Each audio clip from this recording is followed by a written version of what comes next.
Olá a todos, sejam bem-vindos a mais um Singular. Desta vez estamos em Braga, em Adaúf, com o César Figueiredo no seu ateliê e agradeço já a disponibilidade do César de nos receber aqui. O César Figueiredo tem 45 anos, é licenciado em Arte e Comunicação, com mestrado em Ilustração e pós-graduação em Virtualização do Património. E o César, de facto, tem desenvolvido um vasto trabalho na área da ilustração científica, nomeadamente na área da arqueologia, e por isso estamos aqui hoje para conversar com o César. Um dos seus principais trabalhos, certamente, é o que fez na torre de homenagem do antigo Castelo de Braga, recordando toda a história da cidade de Braga, e desde já deixo o convite para uma visita àquele magnífico espaço. César, muito obrigado por estarmos aqui hoje. Eu começo pelo início da tua vida, né, da tua vida como ilustrador, e perguntava-te de onde te nasceu esta inspiração para o desenho. Aliás, o desenho é uma qualidade que nem toda a gente tem, e como é que tu descobres esse talento e depois como é que o diriges especificamente para a história e para a arqueologia? Bem, descobrir o talento, se calhar só tive noção disso já numa fase mais avançada da minha vida, mas desde muito jovem que sempre gostei de desenhar. Esteve sempre presente na minha vida o gosto pelo desenho. Depois, claro, à medida que os anos foram passando, à medida que foi crescendo, o facto de depois também ter seguido a área das artes, no ensino secundário e no ensino superior, aí claro, foi materializando esse gosto pelas artes e pelo desenho em particular. A licenciatura em Arte e Comunicação tiraste exatamente aonde? Na Escola Superior Artística do Porto, Extensão de Guimarães. Muito bem. Depois, como é que tu enveredas propriamente para a ilustração? Para a ilustração histórico-arqueológica, digamos, ou seja, não havia uma formação específica nesta área. As formações que existem atualmente neste domínio são muito recentes, mesmo muito recentes. Eu concluí a minha licenciatura em 2002. Ou seja, todos os ilustradores científicos naquela época dedicavam-se a esta área da ilustração por gosto pessoal e então iam-se especializando nessa área. Foi um pouco aquilo que aconteceu comigo ao longo do início da minha carreira, digamos. Não é? Claro que depois a pós-graduação que fiz em virtualização aí trouxe-me também muitas mais competências. Foi em que ano? Foi há coisa de 4 anos, 2016, 17, que concluí a pós-graduação. Quer dizer, lá está, esta especialização vai precisamente deste investimento quase até autodidata, entre aspas, porque não havia uma formação, até muito pouco tempo não havia formações específicas nesta área. Muito bem. César, a arqueologia de facto é uma paixão para ti, a maior parte dos teus trabalhos são na área da arqueologia. Sim. E do período romano em particular. Sim. E eu perguntava-te de onde te vem esta paixão, porque é outra paixão, não é? O desenho e o período romano em particular. Não sei se terá a ver com o facto de teres vivido ali em Massiminos, perto do sítio onde era o velho anfiteatro de Braca da Augusta. Provavelmente sim. Eu recordo-me de andar na escola primária. Eu estudei na escola primária de Massiminos. E a minha sala tinha vista para a colina da Cividade, que agora tem lá uns prédios, mas naquela época não haviam aqueles prédios. Aliás, nós subíamos a colina e a colina estava cheia de... Uma zona de sensibilidade arqueológica, não é? Sim. A célebre Praia das Chapatas era por ali. Mais em cima, mas a casa do Poço, existia ali uma estrutura também arqueológica que foi demolida já há muitos anos. Mas aquela zona estava cheia de tijolos, pedras, via-se nitidamente que aquilo estava cheio de ruínas por baixo. E as termas já estavam escavadas. E eu sabia que elas existiam lá. Eu era muito miúdo, era muito pequenino. E isso fascinava-me imenso. E quando eu tinha a oportunidade de sair com os meus pais para ir visitar um castelo, uma citânia, etc., qualquer sítio arqueológico, aquilo, eu entrava em êxtase quase. E tentava imaginar como é que eram aqueles espaços. O cotidiano daqueles espaços. Claro, como eu não tinha informações credíveis e científicas, guiava muito por aquilo que via nos filmes, ou nas revistas, ou nos livros, não é? E tentava assim materializar visualmente, mentalmente, aqueles espaços. Portanto, isto foi um gosto que vem desde muito jovem. Não Essa questão que colocas agora do imaginarmos como é que os espaços eram a partir dos indícios, que muitas vezes são vagos, são Sim. poucos, escassos. Sim. Há gente, nomeadamente nas universidades, que criticam um bocadinho esta história de recriar em desenho ou do ponto de vista virtual o passado, quando não temos dados absolutos sobre como é que eram as coisas. Qual é a tua opinião sobre isso? Achas que não devemos arriscar, dentro dos dados, daquilo que os dados nos permitem, fazer uma virtualização daquilo que seria? Sim. Ou ficarmos só, não há indícios, não fazemos? Eu acho que é sempre preferível ter uma imagem do que não ter imagem nenhuma. E esta é uma área muito sensível. Inclusive é uma das áreas em que eu tenho refletido muito, inclusive às vezes em comunicações que dou, etc.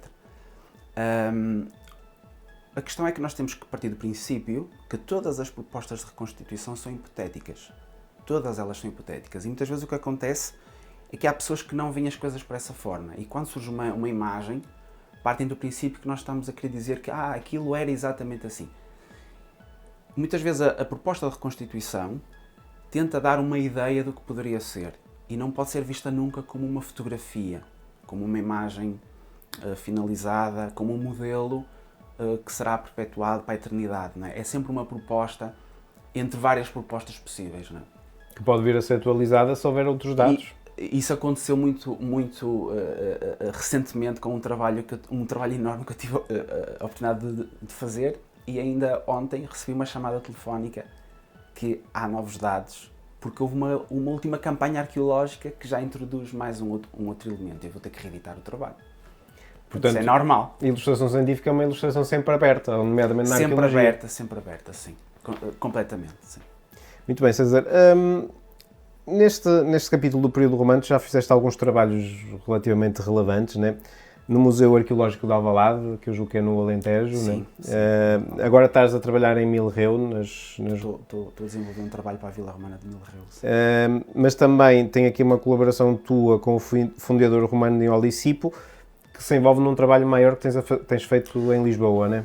Sim, essa questão do Fundeadouro foi um projeto em que eu estive a trabalhar com o Raul Lousada, que é realizador, no desenvolvimento de um documentário entre 2013 e 2014, e o trabalho que foi desenvolvido no âmbito desse documentário, esse modelo digital da cidade romana de Lisboa, tem-nos permitido ir atualizando esse modelo para a produção de novos conteúdos audiovisuais.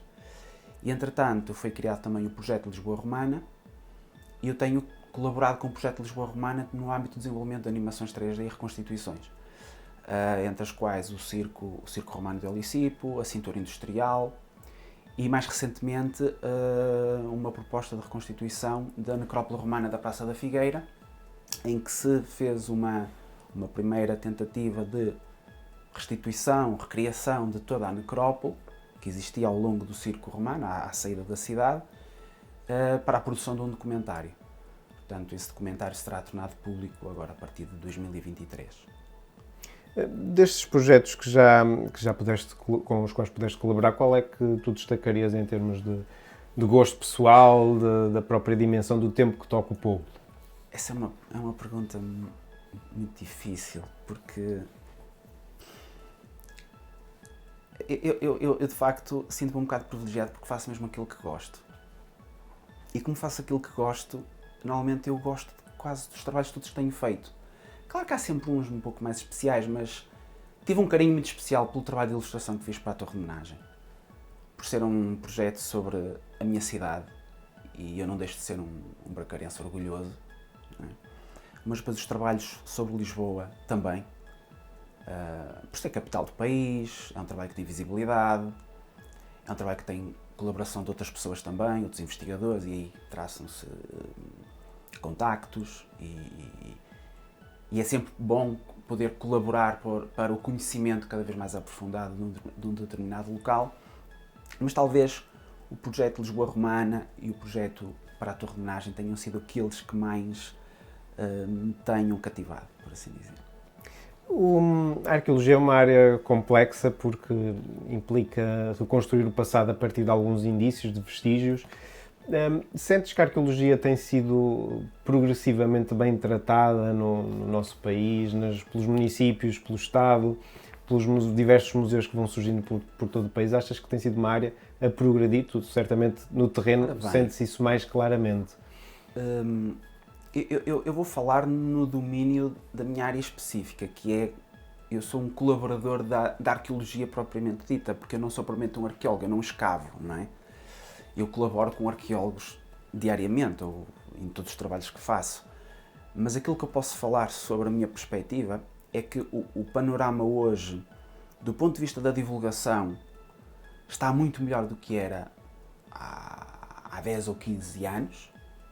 Hoje em dia, quase todos os museus, muitos investigadores querem e precisam de imagens, porque hoje em dia vive-se muito do domínio da imagem, até porque a arqueologia, para chegar ao grande público, precisa e vive das imagens. Nenhuma pessoa normal que não esteja dentro do âmbito da arqueologia consegue perceber um sítio arqueológico e muitas vezes até um texto científico se não tiver o auxílio das imagens. Portanto, hoje o panorama está muito melhor, mas no que concerne depois às ruínas, ao património, acho que ainda há um longo caminho a percorrer. Acho que era preciso fazer muito mais pela salvaguarda e valorização do património. Isto é tenho pena que ainda não tenhamos chegado a um patamar mais satisfatório nesse âmbito, mas levará o seu tempo. No caso de Braga, qual é a tua perspectiva? Braga, que é uma sementeira da arqueologia. Eu gostava muito que Braga fosse uma cidade, e é uma cidade turística, mas eu gostava que houvesse em Braga um turismo específico de arqueologia, que ainda não existe. Ou pode até haver, mas é muito residual.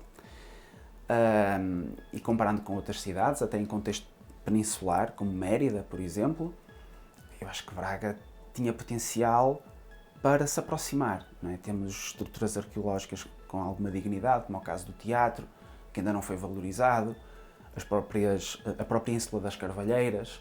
São espaços que, se fossem bem tratados, podiam chamar um público específico, não é?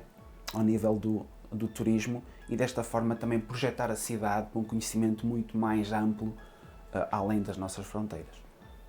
Muito bem. César, falaste aqui, já antecipaste a questão da exposição permanente Era uma Vez uma Cidade, que recordar a quem nos está a ouvir, que é uma exposição com o município de Braga, que demorou quase 3 anos, o processo foi relativamente longo, Sim. E foi uma forma de reaproveitar a torre de homenagem, distribuindo por cada piso, cada era, cada época da vida da cidade, a evolução urbana de Braga e da sua história, das suas personagens. Qual foi esse desafio? Como é que surgiu esse desafio? E porque é que tu dizes que também foi um dos principais desafios também do teu trabalho?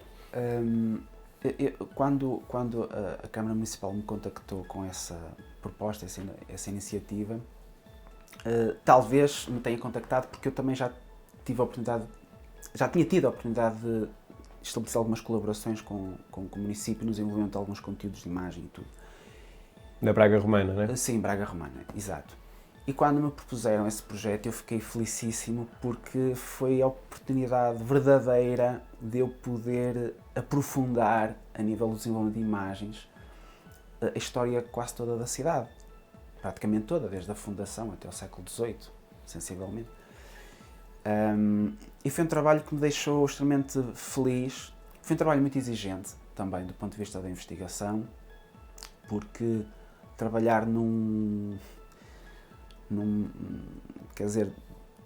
período cronológico tão amplo, estamos a falar de cerca de 1800 anos, à volta disso, exige consulta de muita documentação, de muita investigação, e depois relativamente ao próprio desenvolvimento das imagens, do ponto de vista técnico, artístico, foi um trabalho também extenuante, muito exigente. Eu passei aí períodos mesmo complicados para poder cumprir com os objetivos. E temos aqui um dos desenhos, não é? Sim, este Braga foi no século dos XVIII, mais né? complexos de fazer, sim.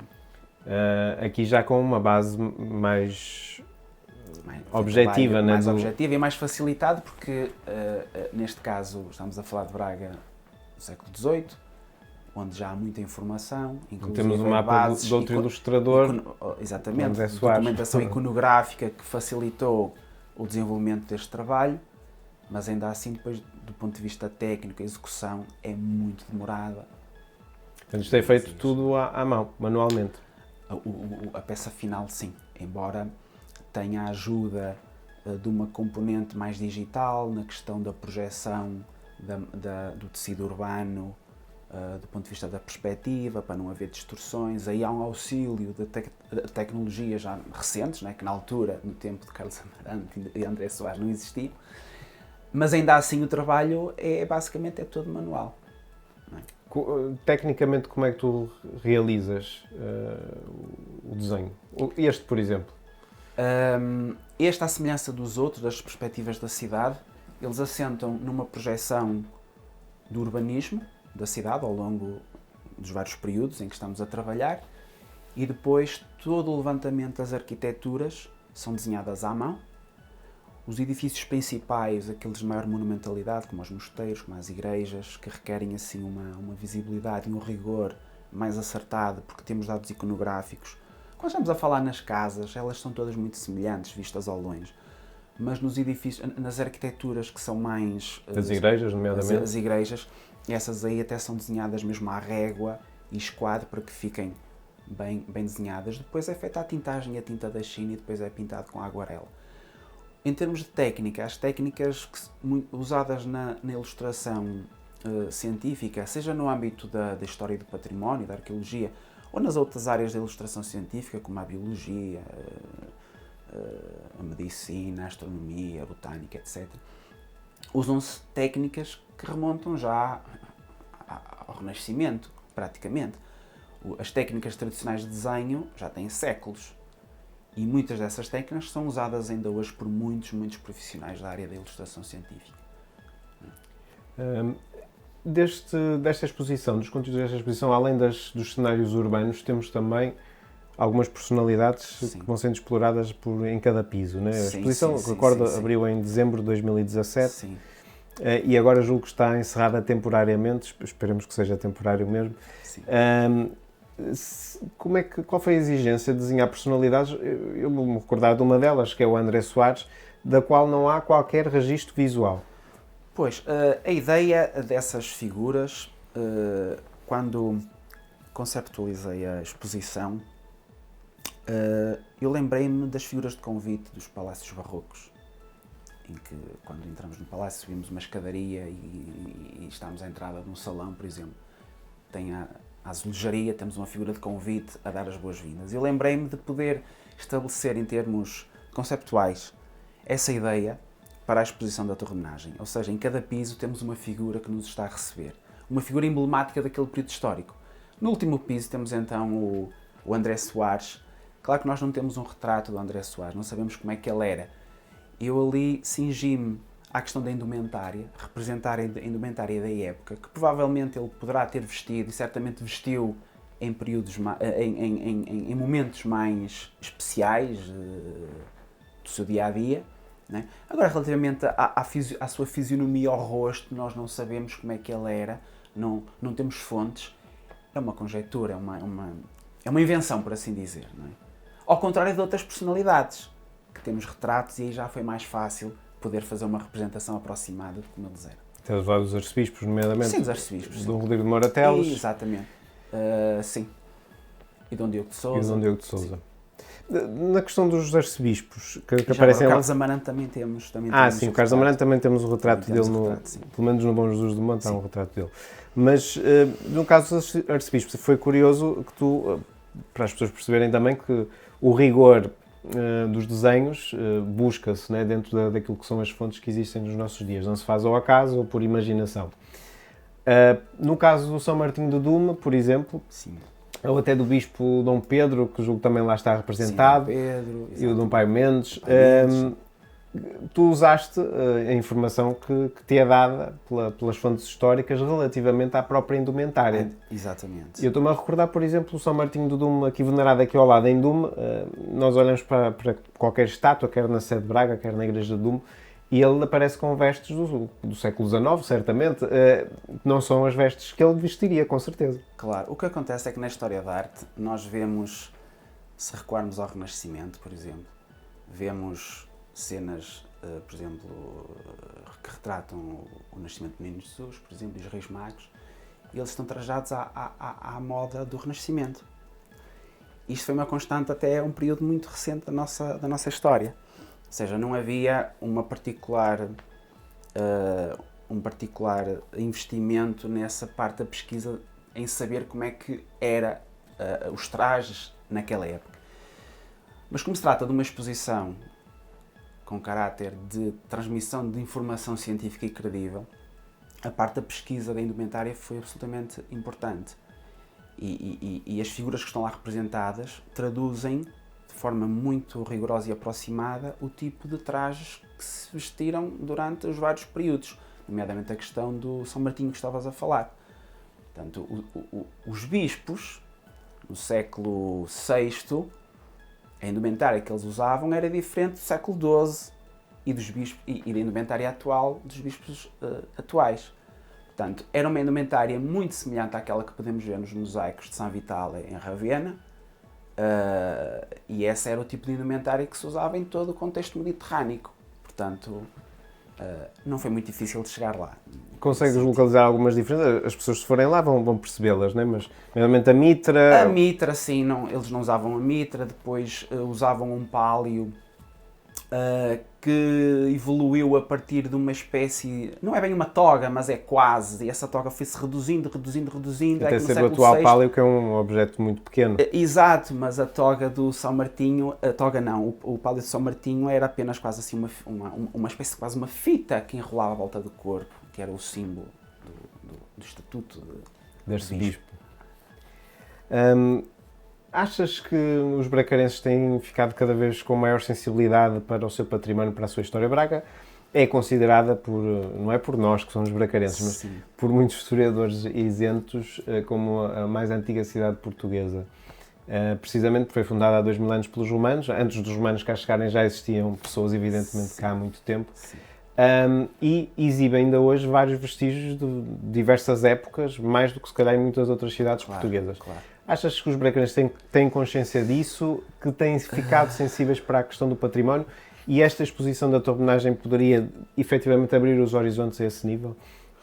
Eu acho que Braga, antes desta exposição e depois da exposição, são duas Bragas um pouco diferentes, porque pela primeira vez esta exposição permite à maior parte das pessoas, a toda a gente, poder ter uma visão da história da cidade e do desenvolvimento da cidade que antes não tinha, precisamente através das imagens e a importância que este tipo de imagens têm para a divulgação da informação.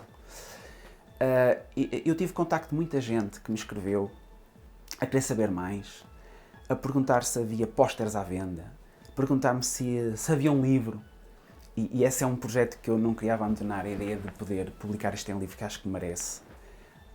Portanto, eu acho que de facto há muita gente em Braga que tem interesse em saber mais, mas se calhar porque já sabem alguma coisa.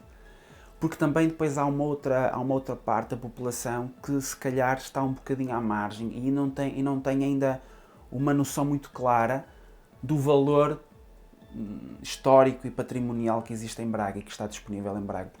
Porque de facto Braga tem património que vai desde o romano, até anterior, mas já estou a falar do romano, até a época moderna, não é? Passando pela Alta Idade Média, que é um período também muito especial e que nem todas as cidades têm um mausoléu ou uma capela como São Frutuoso, por exemplo, não é? Portanto, Braga tem de facto, em termos transversais, cronológicos, muito património e muito para oferecer. E é bom que se invista para que os bracarenses saibam cada vez mais. De que formas é que achas que as pessoas podiam se aproximar mais desta história? Nem toda a gente gosta de história, evidentemente, mas, claro, mas saber algo sobre o seu passado, sobre o passado do lugar onde vive. Nomeadamente quando vive num lugar com muita história, como é o caso de Braga, que outras formas é que poderia existir para que esse património, essa história, se chegasse mais às pessoas? Eu acho que isso poderá ser conseguido tentando democratizar um bocado a forma como a informação científica e académica chega às pessoas. Não é? Isso é algo que está a ser feito, e está a começar a ser feito agora na atualidade, em vários locais. Por exemplo, o Museu de Alvalade, no projeto que já foi falado há pouco, o museu é repleto de ilustrações. As pessoas daquela localidade ficaram absolutamente maravilhadas porque elas próprias, que sabiam que aquela localidade tinha património, mas nunca tinham visto as coisas daquela forma. Eu acho que passa sobretudo pela forma como a informação chega às pessoas. E só democratizando no sentido de desenvolvimento de imagens, publicações que sejam bem tratadas do ponto de vista da imagem, reconstituições, animações 3D, conteúdos audiovisuais. Eu acho que isso é uma forma muito eficaz de poder dar às pessoas informações que antes não existiam e que não conseguiam ser percebidas, essas informações, quando eram publicadas só para académicos. A maior parte das pessoas não conseguiam chegar lá, não conseguiam absorver essa informação, porque a informação não estava trabalhada, tratada para que chegasse ao grande público. Portanto, é preciso democratizar mesmo esse conhecimento para chegar às pessoas. Achas que os eventos que o município de Braga tem criado, né? Braga Romana, já há 18 anos praticamente, e mais recentemente a Braga Barroca, achas que isso é uma forma de conseguir aproximar a história das pessoas? Sem dúvida, sem dúvida. E tem-se notado, há um crescendo. A Braga Romana, que se faz anualmente, tem sensibilizado cada vez mais as pessoas para o passado, para as origens da cidade, mas também tem contribuído para que as pessoas tenham orgulho em ser bracarenses, em serem herdeiros de todo um passado histórico de 2000 anos, já mais de 2000 anos, não é? Eu acho que isso é realmente muito interessante e vantajoso, e é bom que o município invista cada vez mais e, sobretudo, também na qualidade dos eventos, não é? Do ponto de vista do rigor científico, da forma como os rituais que são representados, toda aquela animação, a programação, ao fim e ao cabo, não é? Isso acho que sim. Acho que deve ser feito um investimento, uma continuidade nesse investimento. Se tu pudesses realizar um projeto de ilustração ligado a Braga, tens ideia do que é que gostarias de fazer? Se te dessem assim essa oportunidade de escolher o... Tenho. Já há alguns anos, quando fiz a pós-graduação em Virtualização do Património. E se calhar um dia vai ser possível fazer reconstituições de Braga ou até da cidade integral que possa ser experimentada através de realidade virtual, por exemplo. Isso é possível? É perfeitamente possível, porque já existem paralelos no estrangeiro. Não, possível a nível de rigor, sim. Teríamos que escolher uma época bem documentada, não é? Uma época, até várias épocas, haver uma espécie de barra cronológica, onde depois possa haver diferentes conteúdos que possam ser visualizados, porque a sensação dos óculos de realidade virtual, a sensação é física. As proporções, a forma como nós vemos as coisas e percepcionamos as coisas, é física.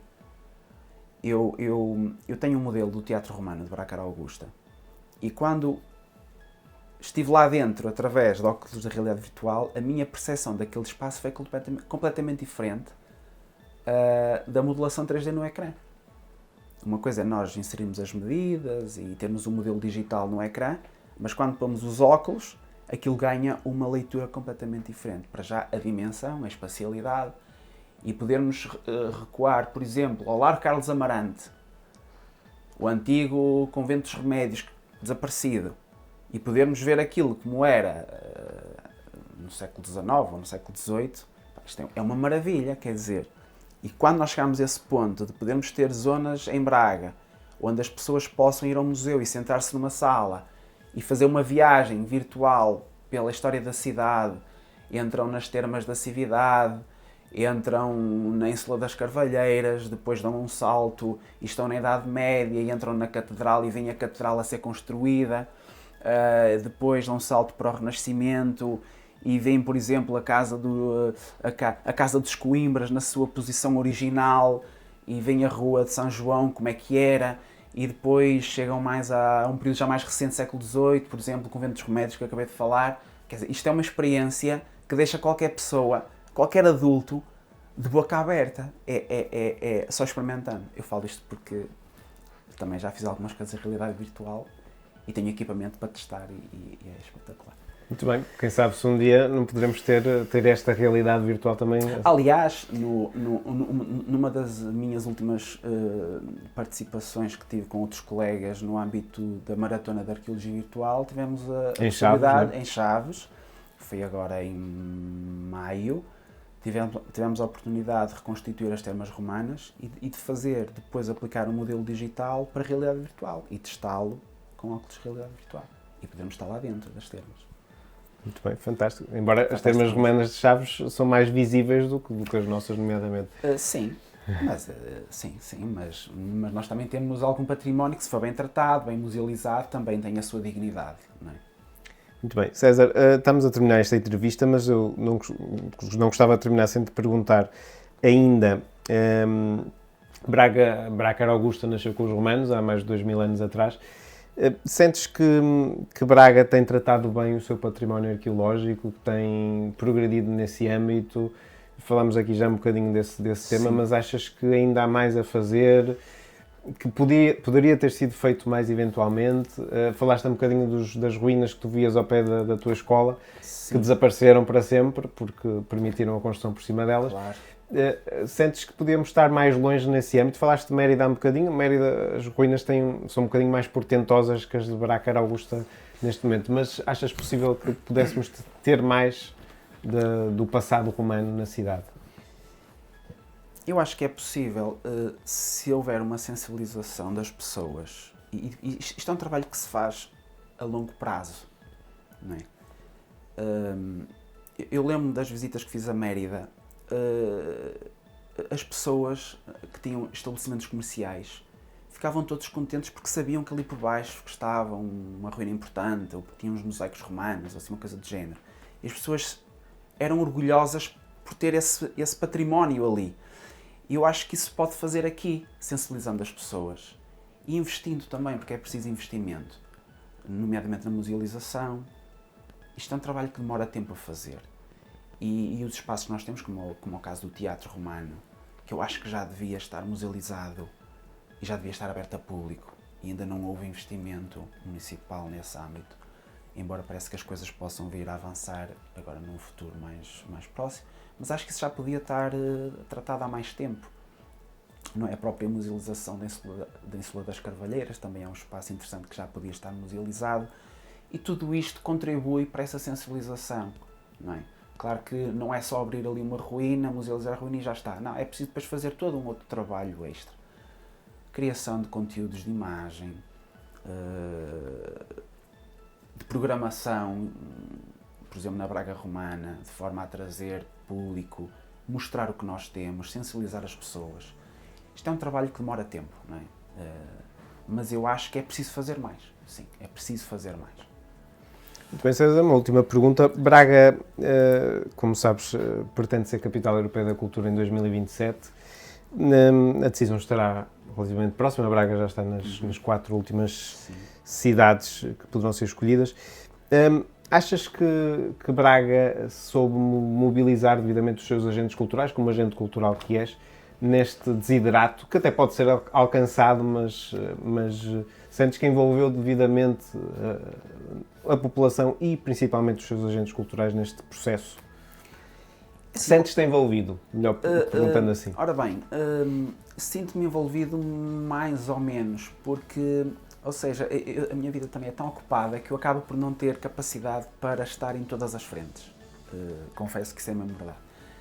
Mas eu sinto que há um enorme esforço do município em tentar abraçar a maior quantidade de pessoas possível, de agentes culturais, para que Braga possa vir a ser eleita Capital Europeia da Cultura. E espero que o seja, sinceramente, e acho que é merecido. É merecido.